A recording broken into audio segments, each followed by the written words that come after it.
द्विघात समीकरण।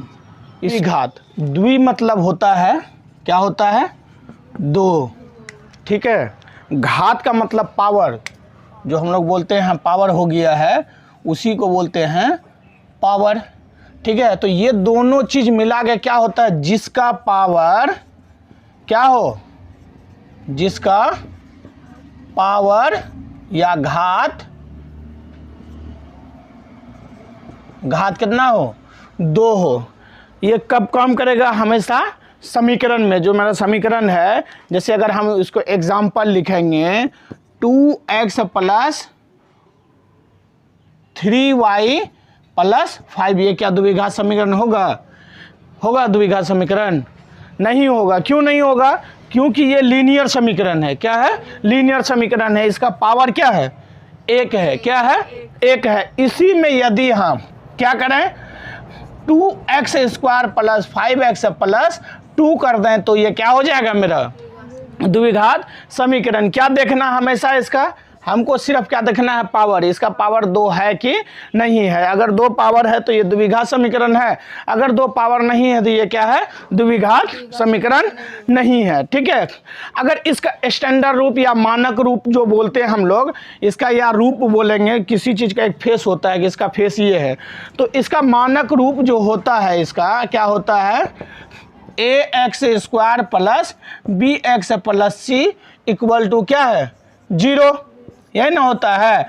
तो ये इसका क्या होता है, द्विघात समीकरण का क्या होता है, मानक रूप होता है, ठीक है। अगर जब भी ये आए, यानी a के जगह क्या है, 2 है, x² के जगह x है, b के जगह 5 है और c के जगह 2 है, तो ये इसका क्या हो गया, ये मानक रूप या स्टैंडर्ड रूप हो गया। यानी इसको जब भी डिफाइन करेंगे तो इसी फार्मूला में इसको क्या करेंगे, डिफाइन करेंगे।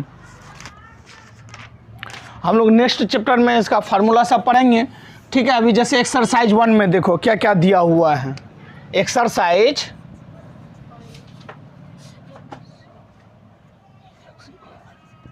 4.1 ना, 4.1 में जैसे पहले ही में क्या कहता है, जांच कीजिए। क्या कीजिए, जांच कीजिए कि क्या निम्न द्विघात समीकरण है कि नहीं है। जो दिया हुआ है मेरा वो समीकरण द्विघात है या नहीं है, उसके बारे में बताना है।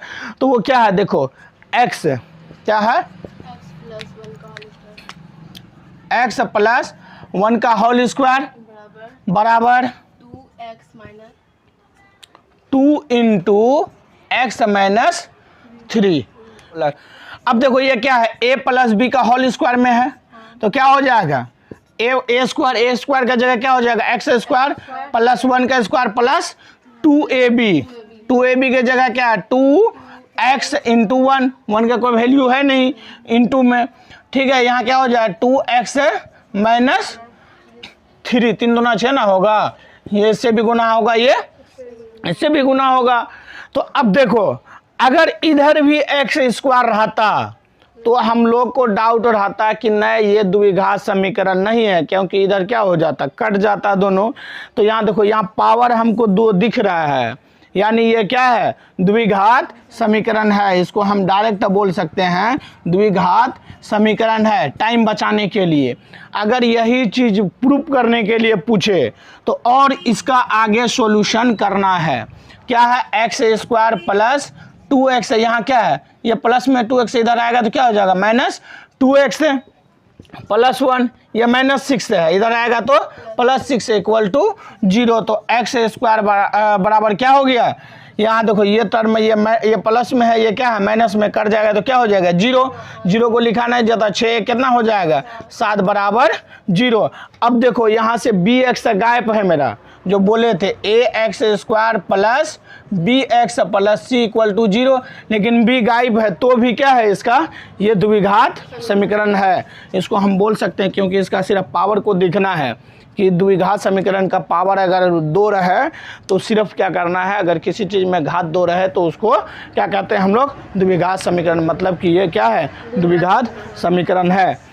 मेरे ख्याल से अब ये टोटल बन जाना चाहिए, कौन कौन द्विघात है कौन नहीं है। ठीक है। उसके बाद क्या है, निम्न स्थितियों को, दूसरा नंबर क्वेश्चन देखो, दूसरा नंबर में क्या कहता है, क्वेश्चन पढ़ो। क्षेत्रफल लंबाई चौड़ाई के 2 गुने है में से एक अधिक, हमें भूखंड की लंबाई और चौड़ाई ज्ञात करें। क्या कहता है, एक आयत का क्षेत्रफल, आयत का कोई आयत है, ठीक है, उसका क्षेत्रफल कितना है, यानी क्षेत्रफल किसको कहते हैं, अंदर वाली पार्ट जो होता है, ये वाली पार्ट को क्या कहते हैं, क्षेत्रफल कहते हैं। और ये जो होता है, ये बाउंड्री लाइन होता है, जो कोई भी खेत में अगर बाउंड्री लाइन दिया हुआ है उसको बोलते हैं परिमाप। क्या बोलते हैं, परिमाप। और अंदर वाले पार्ट यानी ये वाला पार्ट को बोलते हैं क्षेत्रफल। आल जो होता है उसका चारों तरफ, जैसे ये क्या हो गया, ये रूम का ये पूरा क्षेत्रफल हो गया।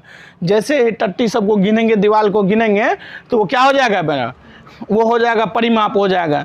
तो क्या कहता है, इसका जो क्षेत्रफल दिया हुआ, आयत का जो क्षेत्रफल दिया हुआ है, कितना दिया हुआ है, आयत का क्षेत्रफल दिया हुआ है 528 मीटर स्क्वायर। ठीक है। अब फिर क्वेश्चन पढ़ो, क्या कहता है, क्षेत्रफल की लंबाई, ठीक है, इसका जो लंबाई है, किसका, आयत का, आयत का ये लंबाई है। आयत में क्या होता है, लंबाई और चौड़ाई होता है, ठीक है, और आमने सामने की भुजा बराबर होता है। तो क्या कहता है, आयत की लंबाई जो है, यानी यहां से यहां तक इसकी जो लंबाई है चौड़ाई से 2 गुना है। क्या है, चौड़ाई से 2 गुना है। मान लेते हैं, ठीक है, यहां मान के बनाओ, माना कि लंबाई बराबर मेरा क्या है, x, चौड़ाई x मान लो। क्या करो, माना कि चौड़ाई मेरा क्या है, चौड़ाई x है। तो लंबाई क्या कहता है, लंबाई का क्या है, चौड़ाई के 2 गुने है। लंबाई जो है चौड़ाई से क्या है, 2 गुना है। तो चौड़ाई क्या हो जाए, लंबाई क्या हो जाएगा, लंबाई क्या हो जाएगा 2x है। और भी आगे तो नहीं कोई, 2 गुने से 1 अधिक है, 2x प्लस 1, क्या हो जाएगा 2x प्लस 1। तो अब इसको क्या करो, द्विघात समीकरण में इसको बैठा दो, तो क्या हो जाएगा, आयत का क्षेत्रफल बराबर फार्मूला क्या होता है, आयत का क्षेत्रफल बराबर फार्मूला होता है लंबाई गुना चौड़ाई, यही ना होता है आयत का क्षेत्रफल का फार्मूला, लंबाई गुना क्या होता है, चौड़ाई। तो देखो आयत का क्षेत्रफल ऑलरेडी दिया हुआ है कितना, 528, और मेरा लंबाई कितना दिया हुआ है, लंबाई 2x प्लस 1, क्या है 2x प्लस 1 इंटू, और मेरा चौड़ाई कितना दिया हुआ, देखो x है, तो क्या करेंगे x को लिख देंगे। अब करो 528 बराबर, अब देखो ये क्या होगा, इससे भी गुना होगा, ये इससे भी हो जाएगा, तो क्या हो जाएगा 2x स्क्वायर प्लस x, क्या हो जाएगा 2x स्क्वायर प्लस x।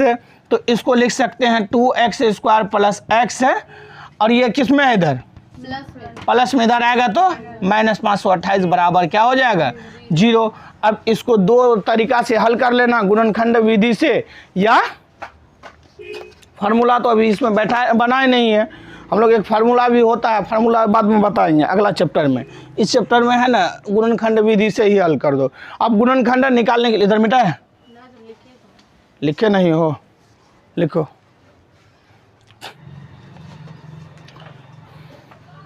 ठीक है, यहीं तक ये क्या हो जाएगा, इसका आंसर हो जाएगा। इधर उतर लिया है ना, तो इधर मिटा दें।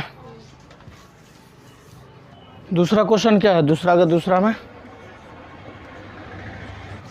देखो क्या कहता है, 2 क्रमागत धनात्मक पूर्णांक का गुणनफल 306 है, हमें पूर्णांक को ज्ञात करना है। 2 क्रमागत धनात्मक पूर्णांक का जो संख्या है वो कितना है, 306 है। तो मान लेंगे पहले पहला क्रमागत पूर्णांक मान लेंगे, माना कि पहला क्रमागत पूर्णांक संख्या क्या मान लेते हैं, x, और दूसरा को क्या मान लेते हैं, माना कि दूसरा क्रमागत पूर्णांक संख्या x प्लस 1। दोनों का गुणनफल, जब भी गुणनफल आए मतलब गुना, दोनों का गुणनफल कितना है, गुणनफल जो है 306 है। तो x इंटू क्या हो जाएगा, x प्लस 1 इक्वल टू कितना हो जाएगा 306।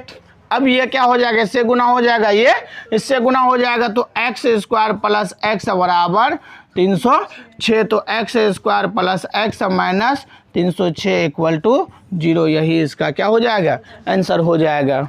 ठीक है, उतारो इधर।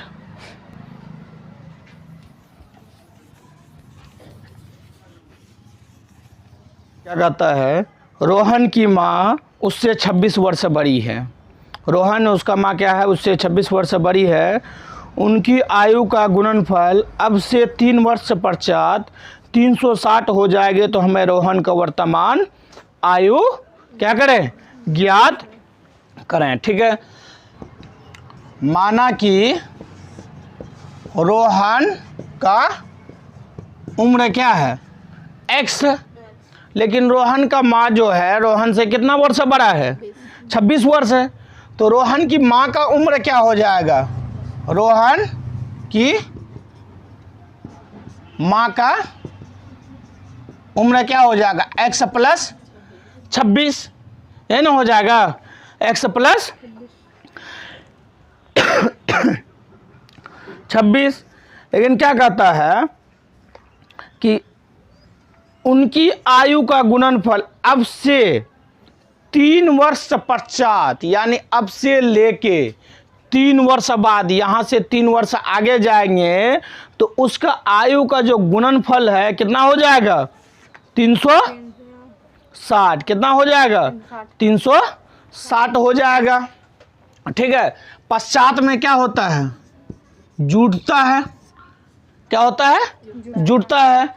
तो 3 वर्ष तो इसमें भी जुटेगा और 3 वर्ष क्या होगा, इससे भी जुटेगा, तो x प्लस 3। ठीक है, और क्या हो जाएगा, और x प्लस 26 प्लस 3।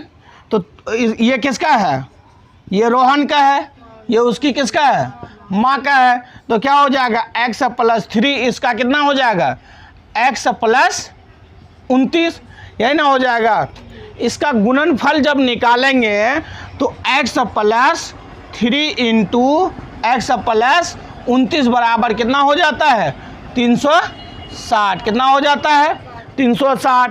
देखो अब एक बार ये इससे भी गुना होगा, ये इससे भी गुना होगा, एक बार ये इससे गुना होगा, एक बार ये इससे गुना होगा। तो x प्लस 29, यहाँ प्लस है, प्लस देंगे, 3 है तो 3 लिखेंगे।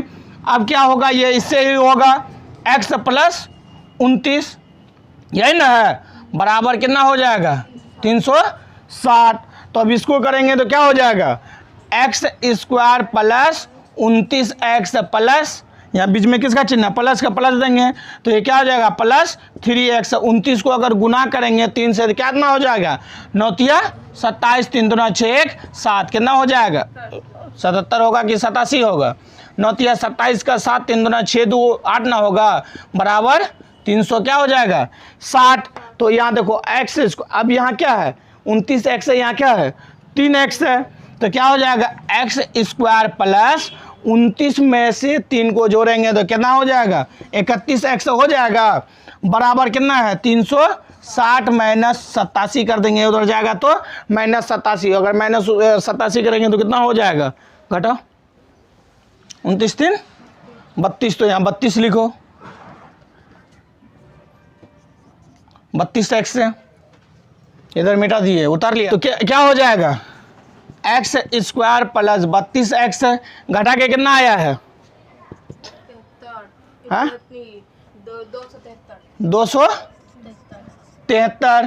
ठीक है, क्या हो जाएगा, x square plus 32x minus 273 equal to 0, यही इक्वेशन निकाल के छोड़ देना है।